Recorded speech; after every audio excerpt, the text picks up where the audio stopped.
Premier pilier du travail de Mentor Escale, l'accompagnement individualisé qui débute dès le premier contact avec le jeune. Le but de ce rendez-vous, c'est vraiment t'expliquer ce qu'on fait, qui on est et en quoi on peut ou pas t'aider. Le premier accueil se fait via un premier entretien. On le reçoit avec l'intervenant, l'assistant social qui va le prendre en charge et les personnes importantes pour ce jeune qui sont en général son tuteur ou l'assistant social du centre qui l'a envoyé. En fait, Mentor Escale, on sert à quoi? On sert à accompagner les jeunes qui doivent sortir des centres d'accueil. Pourquoi? Parce que quand on sort d'un centre d'accueil et qu'on doit aller vivre tout seul, il y a plein de choses à découvrir et à apprendre.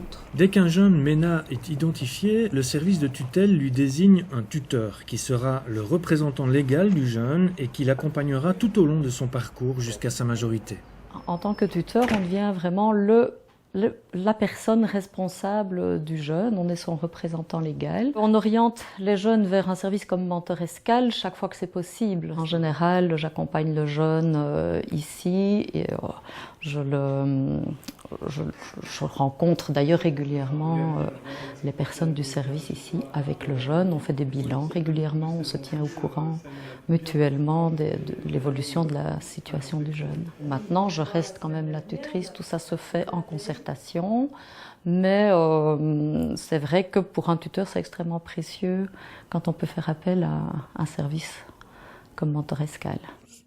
Zonder dat zou het niet mogelijk zijn. Ik zeg, we zijn wettelijke vertegenwoordiger, maar de jongere heeft veel meer nodig dan dat. En daarin is dat, Mentor Escale is iets subliem, zeker voor ons ook als voogd. Ik woon in Brugge, dus voor mij is dat onmogelijk om 1 of 2 keer, of zelfs 3 of 4 keer per maand naar al mijn pupillen te komen bezoeken. En daar is de meerwaarde als Mentor Escale is onbetaalbaar voor de jongeren. En fait, au début que je suis venu, j'étais à Minor. La première fois, on a pris le rendez-vous avec mon tuteur et on est venu ici.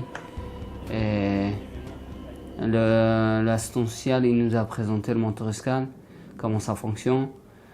Je ne parlais pas très bien le français, mais quand même, j'ai fait mes efforts pour avoir comprendre. Et au début, c'est vrai, c'était un peu bizarre parce que je connaissais personne. Et petit à petit, on est devenus comme une famille. Et on se connaissait. Je venais là, j'avais des problèmes. Quand je venais ici, je ne connaissais rien. Je ne connaissais même pas l'Europe, comment elle était et tout. J'étais perdu, quoi. Ils m'aidaient beaucoup, ils étaient souriants, ils étaient tous gentils. Mais moi, j'étais bizarre parce que je ne connaissais pas encore c'est quoi l'association, comment ça se passait, tout ça. Je les expliquais ce que je veux pour l'avenir. Le premier jour que j'étais venue, j'ai trouvé ça chouette, que ils étaient des gens qui étaient prêts pour aider les gens. Déjà pour trouver un appart, pour trouver l'école surtout, et puis m'aider à oublier les soucis, tout. Franchement, ils m'ont fait vraiment sentir comme si j'étais en famille. C'était une nouvelle famille pour moi, et puis voilà.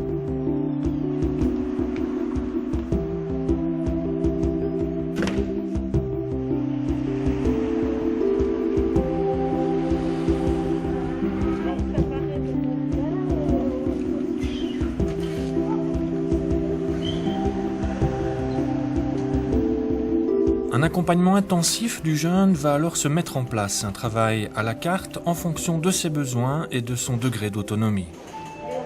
Notre objectif, c'est vraiment de lui donner des outils pour qu'il puisse progressivement s'autonomiser.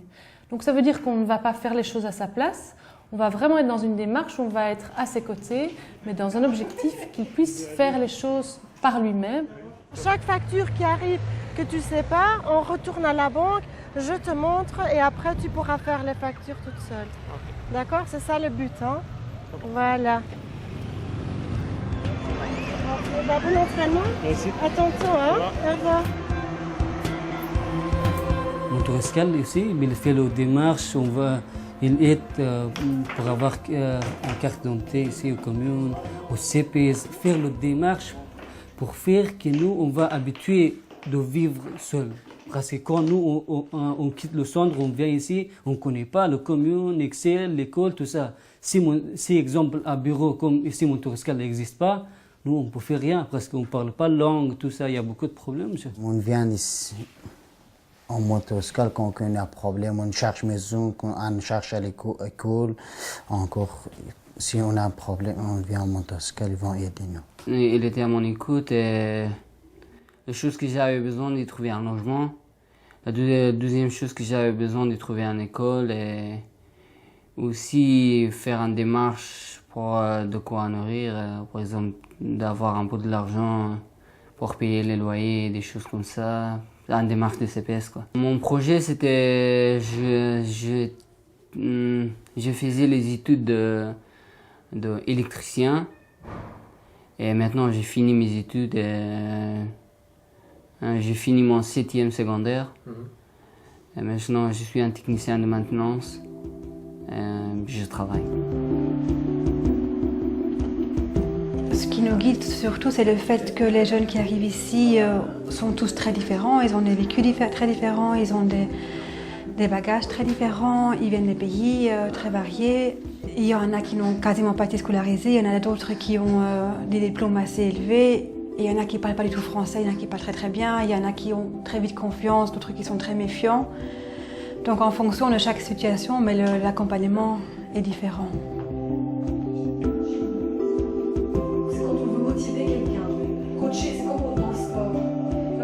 Dans le parcours d'autonomie du jeune, le volet scolaire est bien entendu central. Ici aussi, chaque jeune est suivi par un référent scolaire qui l'accompagne dans son projet. Le projet commun à tous les jeunes, c'est justement de pouvoir se projeter, de choisir et de trouver un métier qui leur correspond. Et c'est vrai que la scolarité reste un élément très très important dans leurs témoignages, dans leurs discours. Certains ont été scolarisés quand ils étaient au pays, d'autres n'ont jamais été scolarisés. Et l'école devient le tremplin justement pour pouvoir obtenir un métier qu'ils ont choisi et un métier dans lequel ils vont pouvoir s'épanouir et évidemment pouvoir disons, être plus autonomes et se lancer dans la vie en Belgique. Bon, mon projet, c'est devenir infirmière, plus tard faire des études de sage-femme. Donc, je suis en train de voir là pour faire une formation, mais cette année, je ne suis pas du tout prête. Elle me donne les informations, donc c'est à moi de voir ce qui me plaît dans ce qu'elle m'a dit, ce qui me va, et lui dire. Donc, d'après ce que je veux, elle aussi, elle va essayer de m'aider dans ce que je veux jusqu'à arriver à mon objectif. À aucun moment, on ne fait des choix pour ces jeunes-là. Je pense que c'est important, et ça c'est ce qu'on essaye de faire, c'est de stimuler justement leur choix. Et donc, comme je dis souvent, c'est poser un choix, c'est poser un acte. Et c'est comme ça aussi qu'on devient, entre guillemets, responsable de sa propre existence. Et c'est comme ça aussi qu'on peut trouver sa place dans une société, notamment la société belge.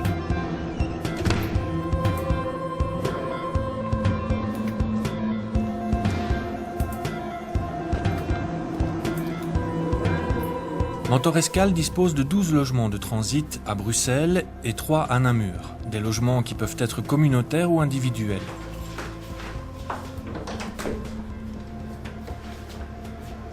Bonjour Souldé. Bonjour. Ça va bien? L'idée est ici de permettre aux jeunes les plus vulnérables de bénéficier d'un encadrement rapproché au sein d'un logement supervisé pour se préparer au mieux à vivre de façon autonome.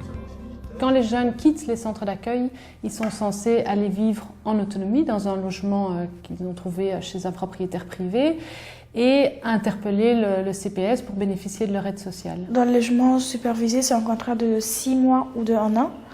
Ça dépend de... déjà, les assistantes et tout, s'ils voient que tu te débrouilles bien, ils vont t'aider à chercher ton appart. Ça me convient parce que ça m'apprend déjà à mieux m'intégrer et mieux savoir comment faire plus tard quand je serai toute seule. L'accompagnement prévoit au moins une fois par semaine une rencontre avec un éducateur pour une aide dans la vie quotidienne, l'organisation pratique ou encore la gestion budgétaire. Un accompagnement indispensable pour ces jeunes qui sont à un moment clé de leur parcours. Le fait de vivre seul déjà, ils doivent endosser toute la responsabilité d'une vie d'adulte. Donc non seulement ils vont à l'école, ils doivent faire les courses, ils doivent faire le ménage, ils doivent tout gérer comme un adulte. Là, ils vivent seuls. Ils dorment seuls, donc c'est quand même une grande solitude et souvent là, ils se rendent compte à quel point leur famille leur manque. Et donc c'est un moment de grande fragilité et de vulnérabilité. Et je pense que c'est un moment très important d'intervenir et qu'il y ait des personnes autour, des personnes bienveillantes qui soient autour et qui aident à structurer. Ça ne va pas durer pendant 10 ans ce moment-là, mais c'est un moment où il ne faut pas les lâcher.